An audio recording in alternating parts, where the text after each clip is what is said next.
नमस्कार दोस्तों, स्वागत है आपका। आज जो हम कहानी देखने वाले हैं दोस्तों, वो एक सच्ची कहानी है।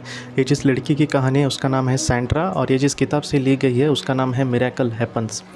ये जो लड़की थी सैंड्रा दोस्तों, उसके सामने ये प्रॉब्लम थी। ऐसी प्रॉब्लम आपने भी शायद पहली बार सुनी होगी या फिर नहीं होगी आपके लिए। वो जहाँ पर भी जॉब के लिए जाती या फिर अपनी ज़िंदगी में कुछ भी पा लेती, तो उसको ये लगता था कि मुझे इससे भी बड़ा चाहिए। समझो उसको कोई जॉब मिली तो वो सोचती थी कि मुझे 1-2 महीने में ही प्रमोशन मिलना चाहिए, या फिर उस कंपनी में सबसे बड़ी जो लेवल की जो इंसान होगा या फिर जो पद होगा वो उसको मिलना चाहिए। उसके लिए उसको कोशिश करनी चाहिए। वो ये नहीं कभी उसने सोचा कि मैं जो मुझे फ़िलहाल काम मिल रहा है उसमें मैं अच्छा काम करूँ और बाद में मेरा प्रमोशन हो जाए, ऐसा वो कभी भी नहीं सोचती थी।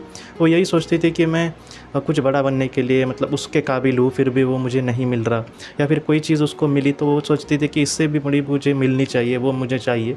मतलब एक समाधान उसको कभी भी नहीं था दोस्तों, और इस वजह से वो खुद ही परेशान थी। और इन सारी चीज़ों में उसको भी पता था कि वो गलत है, लेकिन फिर भी वो सुधर नहीं रही थी, या फिर वो अपने मन को ठीक से समझा नहीं पा रही थी। और उसके जो बच्चे थे दोस्तों, उनके साथ भी उसके अच्छे रिलेशन नहीं थे। मतलब उसको भी यही लगता था कि मैं कितना भी कुछ करूँ या फिर दुनिया में मैं कुछ भी कितनी भी बड़ी बन जाऊँ, लेकिन फिर भी कुछ अधूरा है, या फिर वो पूरा करने के लिए मुझे कुछ करना होगा। ऐसे कुछ अलग ही उसके विचार बने थे दोस्तों। और क्या हुआ कि उसने यही सोचा कि वो पास्ट लाइफ रिग्रेशन करवा के एक बार देखे कि क्या इसका जवाब उसको पिछले जन्म में वगैरह या फिर उसके पहले के किसी जन्म में मिल सकता है क्या। तो इस वजह से दोस्तों उसने अपना पास्ट लाइफ रिग्रेशन करवाया। पास्ट लाइफ रिग्रेशन में क्या हुआ दोस्तों, उसने ये देखा कि एक जन्म में बहुत ही पुराना वो जन्म था, और वो गाँव टाइप ऐसे जहाँ पर मतलब सेवा सुविधा कुछ भी नहीं थी, ऐसा वो जन्म था। उस जन्म में दोस्तों उसको 3 बच्चे थे, एक बेटा था और 2 बेटियाँ थी। और उस जन्म में दोस्तों जो बेटा था वो थोड़ा सा बड़ा था बेटियों से। और उस जन्म में उसने ये देखा दोस्तों कि उसके जो पति थे वो बहुत ही कम उम्र में इस दुनिया से चले गए। और वो जो बेटा था दोस्तों सैंड्रा का, उस पर इसका बहुत ही प्यार था सैंड्रा का। क्योंकि वो बेटा तो हर काम में उसकी मदद करता था। वो जो खेती वगैरह करती उसमें मदद करता था, घर में भी बहुत मदद करता था। और वो बेटा जो था दोस्तों सैंड्रा का एक अपने जीवन का एक महत्वपूर्ण हिस्सा या फिर एक महत्वपूर्ण भाग था। उसके सिवा वो अपने जीवन की कल्पना भी नहीं कर सकती थी। और वो जितना हो सके बेटे को प्यार देती थी, बेटे के लिए बहुत कुछ करती थी। बेटे के साथ भी उसका बहुत ही अच्छा जुड़ाव था, लेकिन फिर भी जो बेटा था उस पर उसका बहुत ही ज़्यादा प्यार था। और एक दिन क्या हुआ दोस्तों कि उस दौर में एक युद्ध शुरू हुआ। और उस युद्ध में दोस्तों जितने भी गांव के जवान वगैरह बच्चे थे उनको ज़बरदस्ती लिया गया कि देश को तुम्हारी ज़रूरत है, चलो चलो। ऐसे मतलब एक उनको जाने की ये भी नहीं थी दोस्तों, लेकिन फिर भी एक देश के लिए या फिर उस भूमि के लिए वो उसका बेटा भी उस युद्ध में गया दोस्तों। और ये भी डरने लगे कि युद्ध को जा रहा है।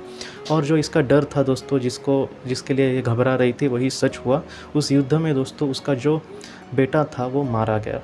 और इन सारी चीज़ों से वो इतना मतलब वो ये कह रही थी कि उस जीवन में जो बेटे की जो अंत्यविधि है दोस्तों, तो उसमें ये अपने आप को संभाल ही नहीं पा रही थी, ये बेहोशी हो रही थी, इतना उसको सदमा लगा था इन सारी चीज़ों से। और उस जीवन में दोस्तों उसके मन में ये डर बैठा था कि चाहे मैं अपने बेटों को कितना भी प्यार करूं या फिर उसके लिए कितना भी कुछ करने की कोशिश करूं, वो जो बेटा है वो मैं कुछ भी कितना भी करूं, लेकिन मेरे जीवन में कुछ ना कुछ बुरा ही होगा। ऐसा जो मन में जो डर है दोस्तों, वो उस तरह से उसके बिठा था। और इस वजह से वो बहुत ही ज़्यादा चिंता में जी रही थी अपनी ज़िंदगी दोस्तों। और उसके बाद फिर भी वो नहीं हारी। उस जीवन की बात कर रहे कि उस जीवन में भी अपना बेटा उसने खोया था, लेकिन फिर भी अपने जीवन में वो नहीं हारी थी। और बेटियों के साथ भी उसने आगे की जो ज़िंदगी है वो बहुत ही अच्छे से बिताई थी। बाद में बेटियों की भी उसने शादी वगैरह की थी दोस्तों। और उसने ये देखा कि उस जीवन की जो उसकी बड़ी बेटी थी वो भी इस जीवन में उसकी बेटी थी, और इस जीवन में उसका एक बेटा था। लेकिन वो जो बेटा था उसका बाद में जिक्र नहीं आया है कि इस जीवन में वो कुछ था क्या उसका, क्योंकि वो बहुत ही करीब था। लेकिन उसने ये कहा है कि इस जीवन में उसका वो कोई नहीं था। लेकिन दोस्तों ये जो उसके जीवन में चीज़ें हो रही थी, मतलब वो कभी भी समाधानी नहीं होती थी। उसका जवाब उसको यही मिला कि उस जीवन में उसको लग ही रहा था कि वो बहुत ही अच्छा कर रही है, या फिर जितना हो सके उसने अपने जीवन में अपना पति ना होकर भी बहुत कुछ किया इस जीवन में। लेकिन फिर भी उस जीवन में दोस्तों वो जो इसको डर था या फिर वो सारी चीज़ें एकदम एक तहस नहस हो गई 1 मिनट में ही। और वो जिस तरह से जीना चाहती थी वैसी ज़िंदगी उसके सामने नहीं आई। तो इन सारी चीज़ों की वजह से बहुत ही चिंता में थे। लेकिन अब उसको पता चला कि अपने जीवन में ऐसा नहीं है कि हमेशा ही ऐसा होगा। और उसने यही सोचा दोस्तों कि जीवन में कर्तव्य हम करना हमारा काम है, आगे क्या होगा क्या नहीं होगा, जो हम प्रयास कर रहे हैं वो सारी चीज़ें ठीक से होंगी क्या, ये हमारा काम नहीं है जानना। उसने यही सोचा कि जीवन में जो कर्तव्य है या फिर अच्छा जो कर्म है वो हमें करते रहना रहना चाहिए और इसी तरह से अपने जीवन जीना चाहिए। तो यही संदेश देती है ये कहानी दोस्तों। आज की इस कहानी को लेकर अगर आपके कोई भी सवाल हो तो आप ज़रूर पूछें, मैं उसका ज़रूर आपको जवाब देने की कोशिश करूँगा। हम अपनी अगले वीडियो में मिलते हैं। आप अपने करियर का ख्याल रखना। आपका बहुत बहुत शुक्रिया।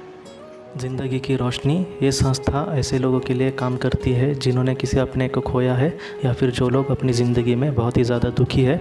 जो लोग इस संस्था से जुड़ते हैं उनको तकरीबन 50 किताबें भेजी जाएगी उनके व्हाट्सएप पर या फिर ईमेल पर।